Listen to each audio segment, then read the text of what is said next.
Bonjour et bienvenue dans cette nouvelle vidéo dans laquelle nous allons parler des licences et activations pour le serveur Windows 2019.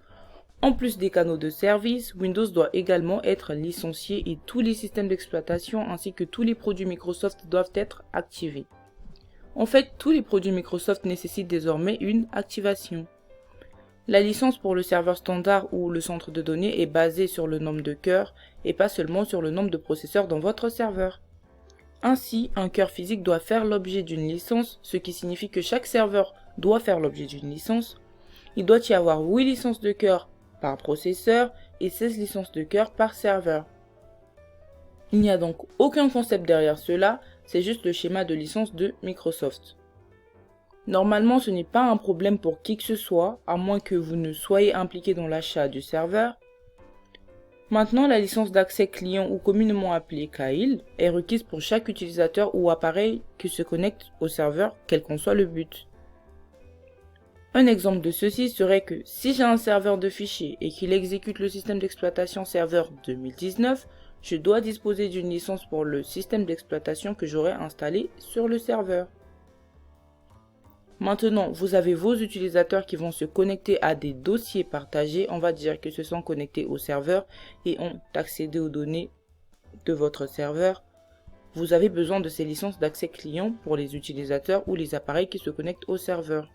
Vous pouvez décider du nombre d'appareils dont vous avez réellement besoin et vous avez juste besoin de suffisamment d'argent pour couvrir toutes vos connexions simultanées à votre serveur et celles que vous venez d'acheter.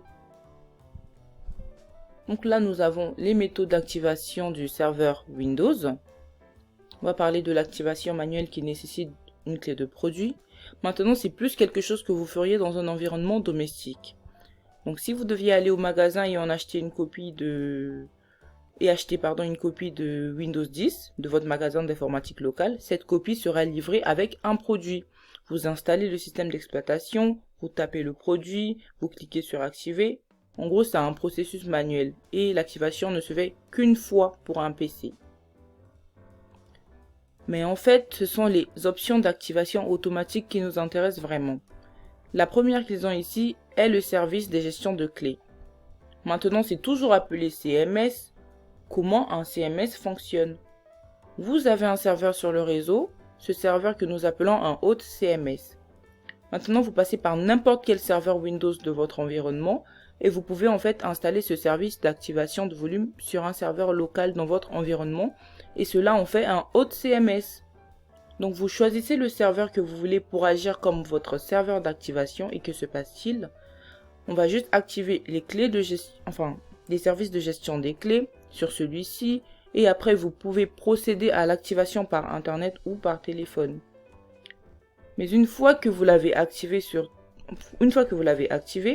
tous les ordinateurs de votre environnement vont s'y connecter et ils seront eux-mêmes activés. Donc maintenant, tous les ordinateurs que vous déployez se connectent à votre serveur. Sur votre réseau, ils s'activent.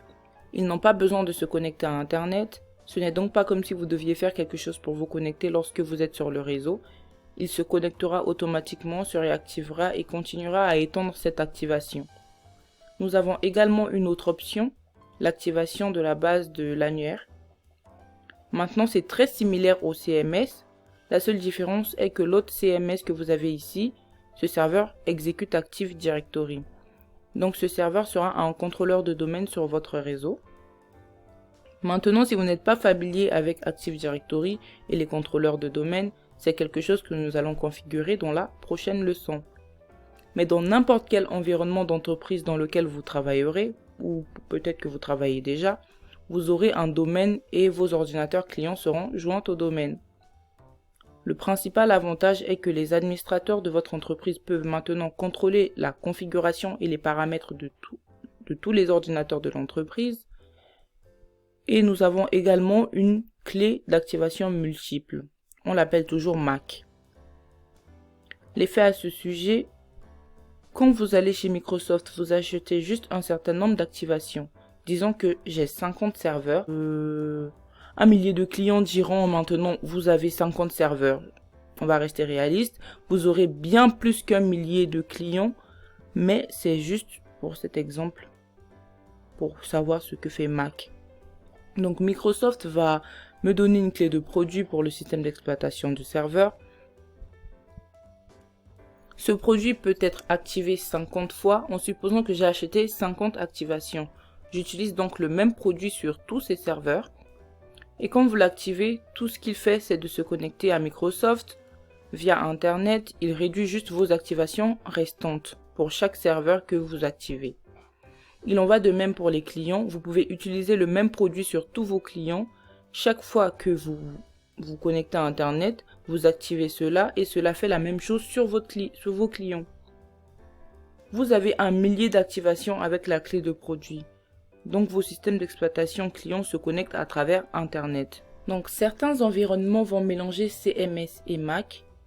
CMS est excellent pour les machines qui sont régulièrement sur le réseau. Si vous avez des appareils qui sont tous sur le réseau pendant de longues périodes, vous savez peut-être que si vous êtes dans un environnement militaire, vous pouvez avoir des machines qui sont montées à l'arrière du camion ou quelque chose comme ça et qui ne se connectent pas très souvent à votre réseau. Il serait bien adapté pour être activé par Mac au lieu de CMS, qui nécessite de se connecter au réseau et de parler à votre hôte de communication. Maintenant, nous avons AVMA, Automatic Virtual Machine Activation, c'est-à-dire l'activation automatique de la machine virtuelle. Il est très différent des autres. C'est juste un paramètre que je peux définir sur mon hôte Hyper-V. Donc chaque fois que vous construisez une VM, ça active automatiquement une machine virtuelle et je n'ai pas besoin de passer par une activation manuelle. Mais ce sont nos options pour l'activation automatique. Donc ce cours touche à sa fin, on se retrouve dans une nouvelle vidéo.